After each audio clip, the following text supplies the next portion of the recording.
Meanwhile, we're checking back on the Little Germany community of Washington County, Tennessee. The river there washed out the only road in and out. While some have found a way out, dozens are still there because there's nowhere else they can go. News 5's Preston Ayers is in Washington County with more on how the community is sending help.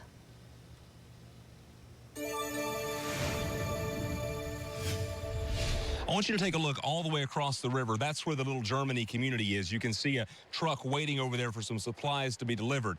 The only way to get there is by helicopter or by walking along this very treacherous path that in some points involves hugging up next to some big rocks. They are able to communicate, though, through the work of amateur radio operators. The floodwaters pushed this house into the middle of State Route 81. We traveled beyond the barricades for the first look at even more destruction to Emeryville and Bumpus Cove. We're trying to get the roads improved so that we can get more help, more emergency services through here. Just on the other side of the river, we can't show you the damage to Little Germany just yet. It's impossible to drive there and almost impossible to reach it all.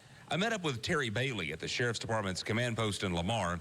He, along with several other ham radio operators from the region, are providing a vital communication link to the cutoff community. We've dropped some handheld radios back into Little Germany so that we can have communications back there, back and forth with them.